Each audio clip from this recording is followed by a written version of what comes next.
क्या लगता है कि इतने 50% टैरिफ की गरज गिरने के बाद अब ट्रंप की नजर भारत के आईटी सेक्टर पे आ गई है?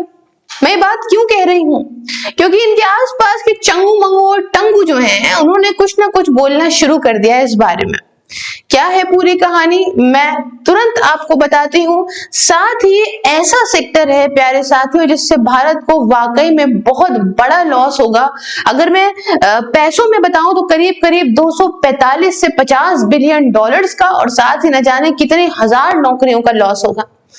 और इसके अलावा इस लेक्चर के अंदर हम ये भी डिस्कस करेंगे किस प्रकार से ये ज़ेलेंस्की, जो अभी एससीओ समिट में जाने से पहले मोदी से फोन पे कह रहा था कि देख लेना, थोड़ा सा हमारा देख लेना, हमारे हालात देख लेना, वो कह रहा है कि चाचा ट्रंप तुमने बहुत अच्छा किया, टैरिफ लगा दिया जो उठा के भारत के ऊपर। आइए इसके अंदर डिटेल से चर्चा करते हैं। नमस्कार साथियों, स्वागत है आप सभी का मेरे चैनल सिर्फ आईएएस में, और मैं प्रसन्ना वर्मा हिंदुस्तानी आज आपको खबर देने हूँ वाली।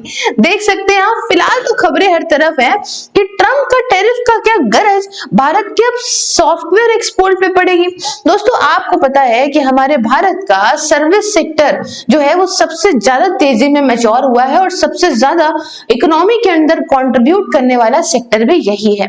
ऐसे में अगर हम बात करें ऐसे सेल्स की, एक्सपोर्ट की, तो उसको तो हम और देशों में डाइवर्ट कर सकते हैं, परंतु अपने सर्विस सेक्टर को इतनी जल्दी इसके कदम से डाइवर्ट नहीं कर सकते। अब बात सिर्फ भारत के ही तरफ नहीं लॉस होगा, लॉस इसको भी होगा। इस पूरी डिटेल को हम आइए इस लेक्चर के अंदर चर्चा करते हैं, बट हमेशा की तरह शुरू से शुरू करेंगे। आप देख सकते हो कि ट्रंप का टैरिफ क्या भारत के एक्सपोर्ट पे भी पड़ने वाला है। क्यों? आईटी सेक्टर को यहाँ डर है डबल टैक्सेशन का। उसके अलावा वीजा टाइटनिंग डील में ऑल्सो अब लो, अब ये तो मैं वीजा टाइटनिंग जो इनके शॉर्ट टर्म आए हैं वो भी नेक्स्ट लेक्चर इसी के बाद ही जस्ट आ रहा है, उसमें मैंने समझाया है, आप परेशान मत होइएगा, ठीक है। आप यहाँ हर तरफ देख सकते हैं क्यों ये बात उठी है। यहाँ पे देखिए इनकी एड है जो है, इनके एड और एडवाइजर आप जानते हैं इन्हीं की तरह ही सनकहे हैं, जैसे पीटर नवारो जैसे लोग। एक ये चाचा है, एक वो चाचा है, उनकी भी एक कहानी अलग है। अब आज वो इलॉन मस्क को ट्विटर पे भड़क गए हैं, मैं अभी अगले लेक्चर में आपको बताऊंगी। तो अभी ये जो मामला है वो है make call centres American again. हर चीज ये अमेरिका में कर देंगे। हमको तो लगता है इनकी बैंड ना बजना, इतना अमेरिकन काम नहीं कर पा रहा है। अभी हमारा एक फ्रेंड गया वहां, खैर कई सारे लोग रहते हैं, घर वाले रहते हैं, फ्रेंड गया, उसको समझ नहीं आ रहा, घंटों से खड़ा रखा है मैनुअल काम के लिए। तो इन गधों को काम तो सही से आता नहीं है, तभी तो इनकी नौकरी ले रहे हैं इंडियंस। लेकिन डोनाल्ड ट्रंप कहता है कि सब कुछ अमेरिकन कर लेंगे, तो करो। अब जैसा यथा नाम है तथा गुण, इनकी एक जो है जानने वाली है, अब इनको कोई पोस्ट तो नहीं मिली है, नाम है लॉरा लूमर, ठीक है, और ऐसे ही लूमड़ है, और पहले वाले का तो मैं क्या ही शब्द का नाम लूं, है ना। तो यहाँ पे बात ऐसी है कि इनकी कोई ऑफिशियल पोजीशन नहीं है, ये औरत जो है, लड़की जो है, और लड़की औरत है ना, इसकी कोई ऑफिशियल पोजीशन नहीं है ट्रंप के एडमिनिस्ट्रेशन के अंदर, बट ये एक इन्फ्लुएंसर फार राइट एक्टिविस्ट, और बाहर से अगर हम कहें तो एडवाइस करती है, बढ़िया आउटसाइड एडवाइजर है। अच्छा, हालांकि इसका social media platform direct contact में अगर कहें तो वो ट्रंप के साथ में है, और इसीलिए ये इन्फ्लुएंस करती है पर्सनल डिसीजन को। और यहाँ पे बहुत सारे सरकारी ऑफिशियल्स की फायरिंग या नौकरी से निकालने को लेके भी इसका हाथ रहा है। इसका मुंह देख लो, ट्रंप तो है ही सिटियाबाज, आपको मालूम है। तो अब कहानी क्या हुई है, क्यों मैं बौरा रही हूँ, समझो। तो जथा नाम है तथा गुण जो लॉरा है, लूमड़ औरत, तो इसने यहाँ पे क्लेम करा एक्स पे, देखिए मैं तो यहाँ लिख के आ गया, चलो, कहा Trump aide and Laura Loomer है, इसने कहा कि president Trump is now considering blocking US IT companies from outsourcing their work to Indian companies. साफ साफ भारत का नाम लिया गया है। हमको तो लगता है ये सारे के सारे चंगू मंगू टंगू अपने फॉलोवर्स बढ़ाए ले रहे हैं ज्यादा। अभी मैं आपको वो बढ़िया तरीके से एक्सप्लेन करूंगी चीजों को, कि शुरू के जो 2 लेक्चर्स आ रहे हैं उनको जरूर देखिएगा और शेयर भी करिएगा। तो ये लिखती है कि प्रेसिडेंट ट्रंप अब ये बात सोच रहा है भाई कि क्यों ना ब्लॉक करा जाए जो आईटी की कंपनीज हैं कि वो भारत से इंडियंस को अपने पास ना जो है रिक्रूट करें, आउटसोर्स ना करें। और मतलब शब्दों आप, इसका मतलब है कि आपको प्रेस 2 दबाने के लिए और जरूरत नहीं है इंग्लिश के लिए, है ना। Make call centres American again, सीधी सीधी बात है। अनदर रिपोर्ट ये सिमिलरली कहती है कि ये जो लूमड़ है वो साफ कहती है कि ट्रंप जो है वो यहाँ देख रहा है और कह रहा है कि हम ब्लॉक करेंगे आईटी आउटसोर्सिंग को इंडिया से। ठीक है, अच्छा थोड़ी सी अभी हम बताएंगे इसके बारे में क्या बात चली क्या नहीं चली, लेकिन और चीजों को समझिए अभी। अच्छा, लॉ के कॉन्टेक्स्ट में बात करें तो क्या इस प्रकार से कोई लॉ एक्ट की बात है? तो एक एक्ट है हायर एक्ट। तो लूमर के क्लेम के आगे अगर हम बात करें तो हायर एक्ट, जिसका फुल फॉर्म होता है halting international relocation of employment act, ये लाया गया था यूएस की कांग्रेस के अंदर। हालांकि ये कोई सीधा ट्रंप के एडमिनिस्ट्रेशन से इसको कोई ताल्लुकात नहीं है, लेकिन ये बिल रिप्रेजेंट करता है कि भैया लेजिस्लेटिव मूव लाया जा सकता है जिसके माध्यम से बाहर के लोग जो हैं उनको जॉब दी जाती है, उनको रोका जा सकता है। और इसमें सबसे ज्यादा आप समझ रहे हैं इनडायरेक्टली डायरेक्टली हर प्रकार से भारत की आईटी आउटसोर्सिंग इंडस्ट्री बहुत बुरी तरह से अफेक्ट कर जाएगी। अब आप कहेंगे ठीक है ये लूमड़ है, ऊपर से लॉरा लूमड़ है, तो शायद जो है वो इसकी बातों पे ध्यान नहीं देना चाहिए, लेकिन ऐसा नहीं है। ये बुड्ढा जो आजकल उचक उचक के बहुत बोल रहा है जिसका नाम है पीटर नवारो, मैं पहले ही बता दूं कोई ये नहीं कहेगा आपने बुड्ढा कह दिया आईएएस के चैनल पे। बच्चे को बच्चा, जवान को जवान, अधेड़ को अधेड़ और बुड्ढे को बुड्ढा ही कहा जाता है। ठीक है, तो बैकिंग अगर देखें तो उसको ट्रेड आजकल बहुत चिढ़ा बैठा है ये जो पीटर नवारो है ना, ट्रम्प का ट्रेड एडवाइजर है ये। इसके बारे में अभी और खबर दूंगी मैं अगले लेक्चर्स में।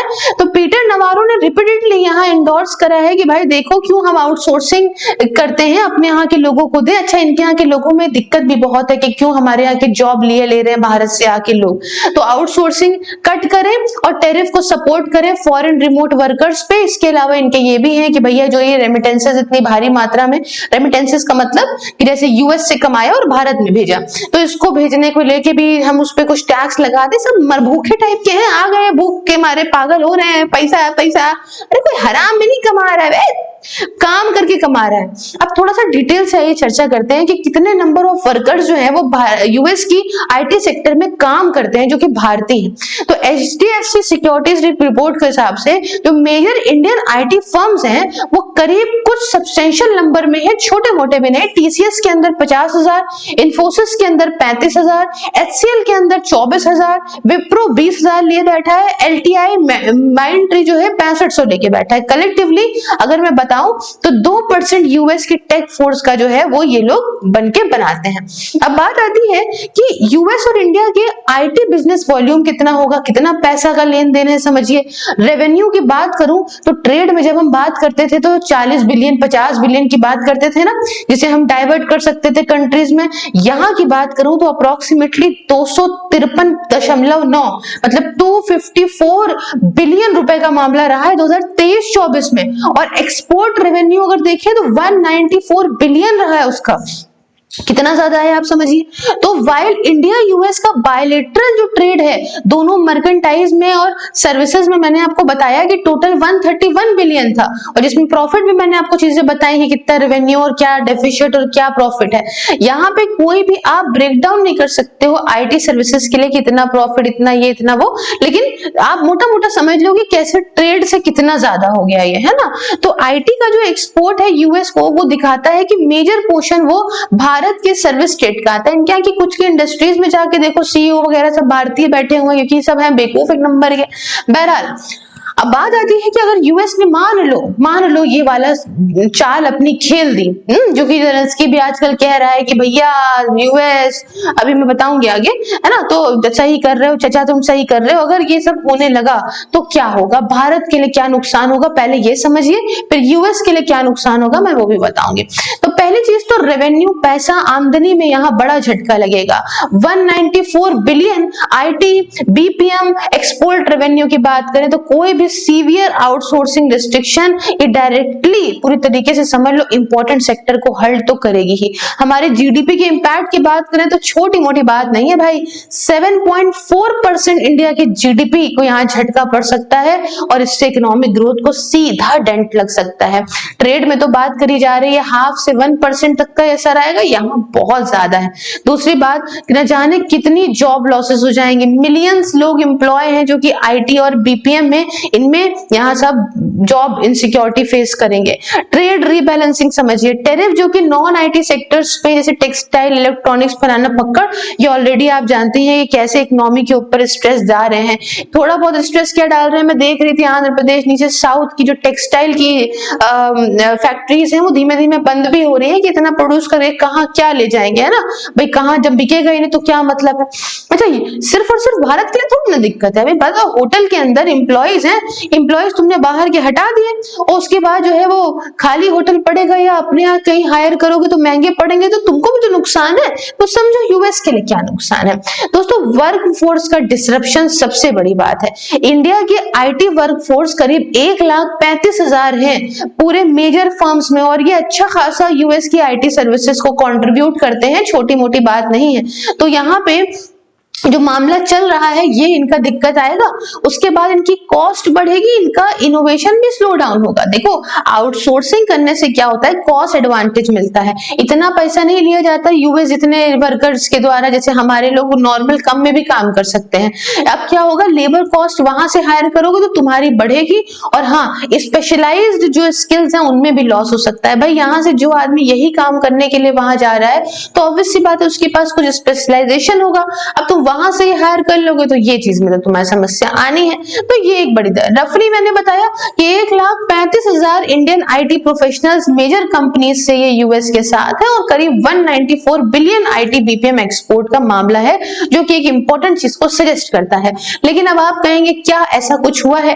देखो, इनके आसपास के चंगू मंगू ये बात बक रहे हैं, लेकिन जो मोहब्बत, जो आशिकी इस समय ट्रंप की है मोदी को लेकर, और क्या नरेंद्र मोदी जी ने, प्रधानमंत्री ने रिप्लाई भी उनको करा है, तो मुझे लगता है कि शायद ठीक हो जाए। लेकिन ये सनकहा है, ट्रंप कुछ भी कर सकता है, तो कोई भी कंफर्म मूव ट्रंप के द्वारा नहीं करा गया है कि मैं ब्लॉक कर दूंगा आईटी आउटसोर्सिंग को भारत से। सिर्फ यहाँ पब्लिक का क्लेम है इनके एड एंड एडवाइजर के द्वारा। उसके अलावा जो हायर एक्ट मैंने बताया आपको, वो दिखाता है कि पॉलिटिकल मोमेंटम बढ़ रहा है इस आउटसोर्सिंग के अगेंस्ट, बट अभी भी वो एक्ट आया नहीं है, अभी भी वो पाइपलाइन में चल रहा है। लेकिन ये नवारो जैसे कुछ बुड्ढे ऐसे बकवास टफ मेजर्स लेने की बात करते हैं, तो क्रेडिबिलिटी यहाँ पे इसकी इंपॉर्टेंट, देखिए इसकी जबान तो इंपॉर्टेंट है, मैं इसको कुछ भी कह लूं, लेकिन ये इंपॉर्टेंट तो इसका कहना है, ठीक है। तो आई होप आप उस वाले पूरे टॉपिक को समझ गए होंगे कैसे क्या क्या नहीं। अब यहाँ कहानी आती है दूसरी, आप देख सकते हो राइट आइडिया। जेलेंस्की कहता है ट्रंप की जो स्लैपिंग टैरिफ है भारत के ऊपर रशिया से तेल खरीदने को लेके, वो एकदम सही है। आपको मालूम होगा अभी पुतिन ने बहुत ही जबरदस्त 800 प्लस ड्रोनों से इनके मुंह पे अटैक करा है, इनकी ऐसी तैसी करके रख दी। अब तो ऐसा लगता है, अभी तक मैं सोचती थी कि यार वॉर और सब खराब चीजें अच्छी नहीं होती है, बंद होना चाहिए, लेकिन ये इस प्रकार से मोदी जी को फोन करता है पहले कि आप जा रहे हैं, मेरे लिए बात करिएगा। मोदी जी ने अपने ट्वीट में बात लिखी कि भाई साहब, मैं घूम रहा था पुतिन के साथ 45 मिनट, मैंने यूक्रेन की भी बात कही है। अब जब पुतिन सुनने को नहीं राजी है या उसने अटैक कर दिया, भाई साहब तो तुम काहे के लिए जो है ये उंगल पेची कर रहे हो, है? तुमको तो डूबे सनम दूसरों को भी डुबा दोगे क्या? ये क्या बात होती है भाई? तुम और तुम्हारा बेवकूफी वाला आइडिया, तुम लड़ रहे हो बाइडेन कार्यकाल से, तभी तुम देखते हैं सारे नाटक। तुम्हारा आधे से ज्यादा सामान तो ले गया है ट्रंप, बेवकूफ आदमी, तुम जोकर थे, जोकर ही रहोगे। तो right idea to tariff those, है ना, कि जो लेते हैं रशिया से तेल। अरे भाई साहब, तुम ही झुके पड़े हो, तुम ही डीजल ले रहे हो, शर्म कर लो बोलने से पहले जो भी बोल रहे हो। बहरहाल ये है पूरी खबर जो कि मैंने आपको दी। आई होप आपको लेक्चर समझ में आया होगा। दोनों ही बातों को लेके आपके मन में क्या है, आप मुझे कमेंट बॉक्स में बताइए। साथ ही दोस्तों, मेरा बैच जो यूपीपीएससी के लिए स्पेसिफिक है, 1 महीना बचा है, 2000 एमसीक्यूज लाइव आपको पढ़ाने वाली हूँ जूम कॉल पे। इसके रिगार्डिंग 500 रुपए में ज्वाइन करिए, और ये टेलीग्राम का हैंडल और व्हाट्सएप का नंबर दिया है। साथ ही अगर आप घर बैठे किसी भी एग्जाम की तैयारी करना चाहते हैं तो जाड़ा गर्मी हो या बरसात इसे कर सकते हैं मात्र और मात्र 99 रुपए में। इसके रिगार्डिंग भी सेम नंबर और टेलीग्राम का हैंडल दिया है। इसके अलावा सभी सोशल मीडिया के link including WhatsApp are in description box, तो हर जगह प्लीज फॉलो करिए, अत्यंत आवश्यकता है, और ज्वाइन बटन को भी प्रेस करिए। मिलती हूँ नेक्स्ट वीडियो में किसी नए और इंटरेस्टिंग टॉपिक के साथ, तब तक के लिए जय हिंद, जय भारत।